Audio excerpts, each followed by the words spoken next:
ಚಿಕ್ಕಬಳ್ಳಾಪುರ ನಗರದ ಹರ್ಷೋದಯ ಕಲ್ಯಾಣ ಮಂಟಪದಲ್ಲಿ ನಡೆದ ಜಿಲ್ಲಾ ಕಾಂಗ್ರೆಸ್ ಅಧ್ಯಕ್ಷರ ಆಯ್ಕೆಗೆ ಎಐಸಿಸಿ ಮಟ್ಟದ ಕಮಿಟಿ ಕಾರ್ಯಕರ್ತರ ಅಭಿಪ್ರಾಯ ಸಂಗ್ರಹಿಸಲು ಕರೆದಿದ್ದ ಸಭೆಯಲ್ಲಿ ಗಲಭೆ ನಡೆದಿದೆ.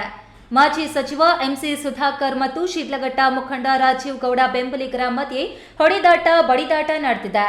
ಅಭಿಪ್ರಾಯ ಸಂಗ್ರಹದ ವೇಳೆ ಮೈನಾರಿಟಿ ಮುಖಂಡರ ಅಭಿಪ್ರಾಯ ಸಂಗ್ರಹಿಸದೆ ನಿರ್ಲಕ್ಷ್ಯ ವಹಿಸಿದ ಕಾರಣ ಶಿಡ್ಲಘಟ್ಟ ಮುಖಂಡ ಅಫ್ಸರ್ ಪಾಷಾ ಹಾಗೂ ಆದಿಲ್ ಪಾಷಾರವರು ಪ್ರಶ್ನಿಸುತ್ತಿದ್ದಂತೆ ಎಐಸಿಸಿ ಸದಸ್ಯ ಕಾರ್ತಿಕ್ ಎನ್ನುವವರು ಯಾರ ಅಭಿಪ್ರಾಯ ಕೇಳಬೇಕು ಎನ್ನುವ ಪಟ್ಟಿ ಇದೆ, ಅವರನ್ನೇ ಕೇಳುವುದು ಎಂದು ಹೇಳಿದ್ರು ಎಂದಾಗ ಹಾಗಾದ್ರೆ ಮೈನಾರಿಟಿಗಳ ಮತಗಳು ಬೇಡವೇ ಎಂದು ಮಾತಿಗೆ ಮಾತು ಬೆಳೆದಿದೆ. ಈ ಮಧ್ಯೆ ಸಭೆ ಮುಗಿಸಿ ಹೊರಗಡೆ ಹೋಗಿದ್ದ ಮಾಜಿ ಸಚಿವ ಎಂಸಿ ಸುಧಾಕರ್ ಗಲಾಟೆ ನಡೆಯುತ್ತಿದೆ ಎಂದು ಯಾರು ಮಾಹಿತಿ ಕೊಡುತ್ತಿದ್ದಂತೆ ಕಾರಿನಿಂದ ಇಳಿದು ಬಂದು ವೇದಿಕೆ ಮೇಲೆ ಹತ್ತಿ ರಾಜ್ಯ ಮುಖಂಡರ ಹತ್ತಿರ ಮಾತನಾಡುತ್ತಿದ್ದ ರಾಜೀವ್ ಗೌಡರನ್ನ ಕೆಳಗೆ ಇಳಿಸಿದ್ರು.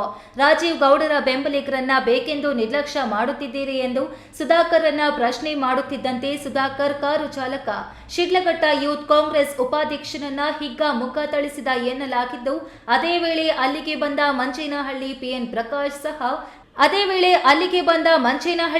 ಪ್ರಕಾಶ್ ಸಹ ಕೈ ಮಾಡಿದ ಎಂದು ಹೊಡೆದಾಟದಲ್ಲಿ ಏಟು ತಿಂದ ವಕೀಲ ಶಿಡ್ಲಘಟ್ಟ ನರೇಂದ್ರ ಎನ್ನುವವರು ಆರೋಪಿಸಿದ್ದಾರೆ.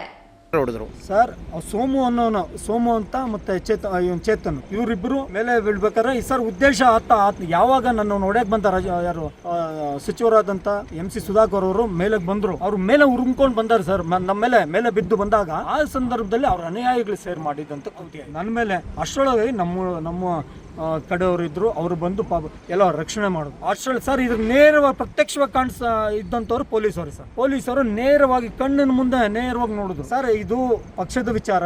ನಾವು ಖಂಡಿತವೂ ಕೂಡ ಪಕ್ಷದ ಹಿರಿಯ ಮುಖಂಡರಿಗೆ ನಾವು ಇಲ್ಲಿ ಸಮಾಲೋಚನೆ, ನಾನು ಯಾರಿಗೆ ಹೇಳ್ಬೇಕು, ಹಿರಿಯರ ಸಲಹೆ ತಗೊಂಡು ಖಂಡಿತವಾಗ್ಲೂ ನಾನು ನಮ್ಮ ಸನ್ಮಾನ್ಯ ಮುಖ್ಯಮಂತ್ರಿಗಳಾದಂಥ ಡಿ.ಕೆ. ಶಿವಕುಮಾರ್ ಸರ್ಗೆ ಮತ್ತೆ ಎಐಸಿಸಿ ಅವ್ರಿಗೂ ಕಳಿಸ್ತೀನಿ. ಇನ್ನು ಬೀಜ ನಿಗಮದ ಅಧ್ಯಕ್ಷ ನಂದಿ ಆಂಜಿನಪ್ಪ ಮಧ್ಯ ಪ್ರವೇಶಿಸಿ ಅವರ ಜಗಳ ಬಿಡಿಸಿದ್ದಾರೆ ಎನ್ನಲಾಗಿದೆ. ಒಟ್ನಲ್ಲಿ ವೀಕ್ಷಕರ ಮುಂದೆ ಚಿಕ್ಕಬಳ್ಳಾಪುರ ಜಿಲ್ಲೆ ಕಾಂಗ್ರೆಸ್ ಪಕ್ಷದಲ್ಲಿ ಒಗ್ಗಟ್ಟಿಲ್ಲ, 3-4 ಬಣಗಳಿವೆ. ಇವರೆಲ್ಲರನ್ನೂ ಒಟ್ಟಾಗಿಸುವುದು ಹೇಗೆ ಎಂಬುದು ಸವಾಲಾಗಿರುವುದು ಕಂಡು ಬಂದಿದೆ ಎನ್ನಲಾಗಿದ್ದು, ನಿನ್ನೆ ನಡೆದ ಗಲಾಟೆಯಿಂದಾಗಿ ಇಂದು ಶಿಡ್ಲಘಟ್ಟದಲ್ಲಿ ನಡೆಯಬೇಕಿದ್ದ ಕಾರ್ಯಕರ್ತರ ಅಭಿಪ್ರಾಯ ಸಂಗ್ರಹ ಸಭೆಯನ್ನ ಮುಂದೂಡಿದ್ದಾರೆ. ಕೆಎಸ್ ನಾರಾಯಣಸ್ವಾಮಿ, ಈ ನ್ಯೂಸ್ ಟಿವಿ, ಚಿಕ್ಕಬಳ್ಳಾಪುರ.